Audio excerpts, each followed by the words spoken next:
Vamos a estudiar ahora la reproducción asistida y sus diferentes técnicas. Existen dos tipos fundamentales de reproducción asistida. Una es la inseminación artificial, que suele ser a la primera que se acude en caso de dificultad para que una pareja tenga hijos, y la otra es la fecundación in vitro con la transferencia de embriones, que ahora veremos lo que es. La fecundación in vitro puede ser con inyección intracitoplasmática o sin inyección. Vamos a ver en qué consiste primero la inseminación artificial.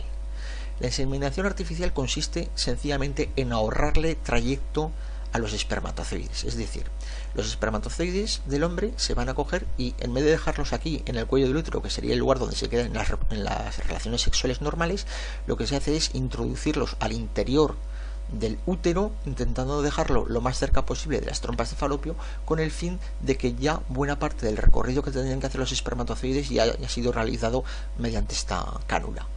Poco a poco se irán moviendo por aquí los espermatozoides y, si hay suerte, habrá fecundación y embarazo. Este es el extractor de muestras y aquí tenemos una muestra de semen en el bote. Este botecillo con semen va a ser tratado mediante una serie de sustancias, y lo que va a hacer fundamentalmente es un tratamiento de sucesiva concentración y eliminación de los posibles defectuosos, de tal forma que a base de varias concentraciones tenemos al final unos espermatozoides muy concentrados y en buen estado. Es decir, estamos metiendo los espermatozoides con mayor concentración que en un eyaculado normal. Para introducir el semen dentro de la mujer, lo que se hace es, mediante una pequeña jeringuilla que lleva unida esta cánula, se introduce en el interior de la vagina, se introduce por el cuello del útero y se deja aquí al final del cuello del útero. Se empujan a los espermatozoides y aquí se quedan, y se espera a que se produzca la fecundación de forma natural. Prácticamente es una fecundación natural, con la única diferencia de que los espermatozoides quedan más en el interior del cuerpo de la mujer. Aquí vemos cómo se realiza la inseminación, y la inseminación es una práctica muy habitual en animales, ya que se suele emplear semen de algún semental que tiene unas características muy apropiadas para lo que se quiere conseguir de la raza en cuestión, y entonces se introducen en el interior de las hembras semen de estas características del macho que queremos. La otra técnica un poco más complicada es la fecundación in vitro. Recibe el nombre de in vitro porque la unión del óvulo con el espermatozoide se realiza fuera del cuerpo de la mujer. ¿En qué consiste? Pues básicamente aquí tenemos los pasos. En primer lugar, lo que tenemos que hacer es obtener más de un óvulo. Para aumentar las probabilidades de tener éxito, lo que hacemos es obligar al ovario a que produzca más de un óvulo. Esto lo realizaremos con hormonas. Una vez que tenemos el ovario lleno de hormonas, lo que hay que hacer es extraer los óvulos del ovario, y los tenemos que tener afuera. Por otro lado, tenemos una provisión de espermatozoides que ha donado el hombre, y unimos mediante diversas técnicas, luego veremos las dos que existen, los óvulos con los espermatozoides. Dentro de una estufa incubadora, manteniéndola a temperatura corporal, pero de forma artificial, dejaremos que estos óvulos fecundados se transformen en embriones de muchas células, es decir, hasta que es una blástula, y cuando ya tengamos la blástula, lo último que nos queda por hacer es coger la blástula, es decir, el embrión, el futuro feto, e introducirlo otra vez vía vaginal y dejarlo en la pared del útero a la espera que comience el embarazo. Vamos a ver un repaso rápido.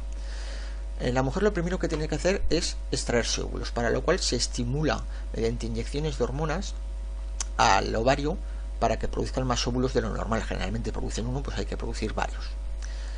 Aquí tenemos un ovario y otro ovario superestimulado, es decir, tienen muchos folículos, que estos folículos tienen en su interior un óvulo. Entonces ahora lo que tendremos que hacer será sacar estos óvulos del interior de los folículos. Aquí tenemos la imagen ecográfica, y entonces vemos el útero con los ovarios hiperestimulados, con los folículos que se ven como estas manchas negras. Mediante una sonda de ultrasonidos, es decir, mediante una ecografía, lo que se hace es estudiar los alrededores del útero y los alrededores del ovario, y entonces esta sonda lleva una aguja que inyecta, que pica en los sitios donde se ve la mancha oscura y se extrae el líquido. Al extraer el líquido, esperamos, y que casi con toda probabilidad lo que ocurre es que se extrae el líquido arrastrando también al óvulo, que queda recogido aquí. Aquí tendríamos extracciones del líquido que ha salido de los diferentes folículos, es decir, sería el líquido de los folículos en cuyo interior tiene que estar el óvulo, que como es microscópico hay que esperarlo para ver si está o no, con una lupa binocular adecuada, con un microscopio, para ver que está. Y ahora ya viene la fecundación. La fecundación se puede hacer de dos formas. La primera es sencillamente añadir al lugar donde tenemos los óvulos, añadir semen. Entonces tendremos un montón de espermatozoides rodeando al óvulo y uno de ellos entrará. En cuanto entre uno de ellos, se impermeabilizará la membrana y esto hará que se produzca ya la fecundación, es decir, ya tendremos una célula huevo o cigoto. Y el otro método, un poco más complejo, es la inyección intracitoplasmática. Consiste en no esperar a que entre un espermatozoide dentro del cuerpo, dentro del óvulo, sino que directamente con una aguja súper fina inyectamos el espermatozoide dentro del óvulo. Todo esto naturalmente a escala microscópica, es decir, tenemos que con una pequeña pipeta sujetar el óvulo, inyectar con una aguja hiperfina, atravesar la pared de la membrana del óvulo e inyectar el espermatozoide que hemos cogido. En este momento hemos asegurado la fecundación, ya que hemos sido nosotros mismos los que hemos metido un espermatozoide dentro del óvulo. Esto hace falta un material bastante complejo, ya que el microscopio que se emplea tiene que tener un mecanismo para poder mover de forma miniaturizada la aguja, el óvulo, espermatozoide, etc. Bueno, una vez que se ha producido la fecundación por una de las dos formas, por sencillamente agarrando espermatozoides o bien por la inyección intracitoplasmática, pues ahora nos queda realizar la incubación. La incubación se realiza en un sitio adecuado donde se deja al cigoto y al embrión con nutrientes adecuados, y últimamente existen aparatos que además permiten ver cómo va evolucionando el embrión a lo largo del tiempo, ya que lo va grabando en tiempo real. Lo vamos incubando. Al principio es una mórula, al principio de pocas células, luego es una mórula de más células, hasta que llegamos a la blástula.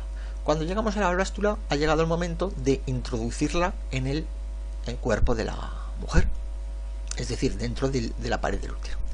Lo que se va a hacer es introducir mediante una cánula el embrión, es decir, la blástula, y se introduce por la vagina, por el cuello del útero y se deja aquí. Aquí tendríamos el proceso. Aquí iría la cánula que se introduce por la vagina hasta el útero y ahí se dejan los embriones, 1, 2, 3 o los que se crean necesarios. Generalmente se pueden poner entre 3 y 6, teniendo en cuenta que muchos de ellos no van a ser viables. Una vez que se ha producido, si tenemos suerte, y tenemos que tener suerte, y hoy en día todavía no se tiene la tecnología suficiente como para conseguir que este proceso se realice de forma segura, pues el embrión se unirá a la pared del endometrio y empezará ya el embarazo, con lo cual ya habríamos conseguido nuestro objetivo. Vamos a ver algún detalle más de estas técnicas de reproducción. En primer lugar, son frecuentes los partos múltiples. Son frecuentes los partos múltiples porque generalmente no se mete solamente un embrión, no se transfiere solamente un embrión, sino que se transfieren varios, ya que no es segura la posibilidad de que todos ellos aniden, es decir, se unan a la pared del útero. Entonces tenemos un óvulo fecundado por un espermatozoide, otro óvulo fecundado por otro espermatozoide, tenemos dos embriones y los dos embriones se meten en el cuerpo de la mujer, con lo cual pueden tener lugar a mellizos. En todo caso,